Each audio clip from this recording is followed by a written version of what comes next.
DIY na auto feeder para sa mga sisiw. Ito nga yung ating ginawa. Kung gusto nyo nga matuto or gusto nyo malaman kung paano natin ginawa, patapusan nyo hanggang dulo. So for today's video nga, napagdesisyonan nga natin gumawa na lang ng DIY na auto feeder para nga sa ating mga sisiw. Kasi kung nakikita nyo, sobrang dami nga ng ating itlog. Eh, nagsisimula na nga rin silang mamisa. Kaya samahan nyo kami ni paring Smurmix para nga kumuha nga netong bote ng tubig para ito nga yung ating gagamitin para sa paggawa ng ating DIY auto feeder. So pagkatapos nga natin binalatan ng plastic, so first thing first is yung ginawa natin is, hiniwa nga lang natin dito sa may part ng dulo.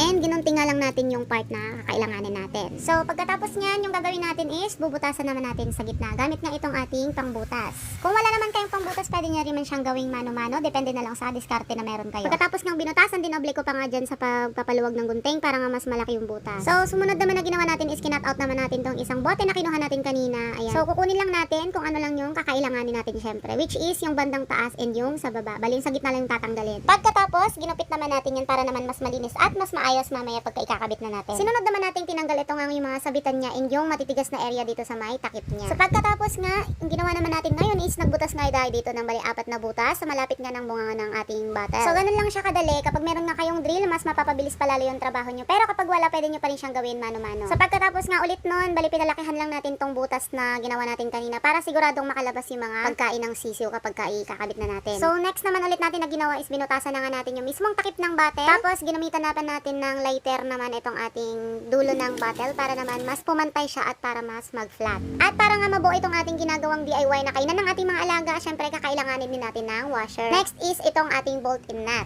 Kaya kung may mga naitabi naman kayo dyan, pwede nyo nang gamitin yan para hindi na kayo bumili. Sumunod naman na ginawa natin is ikinabit nga natin dito sa ating ginawang butas kanina. At kasama na nga rin pala yung takip dyan ha, yung washer and yung kanyang bolt-in nut. And syempre, papahigpitan mo lang yan para siguradong walang kawala. Yung sumunod naman natin na gagawin is ipagdidikitin lang natin to. Ikakabit lang natin yung mga ginupit natin kanina. Pinaliit lang talaga natin siya para mas okay.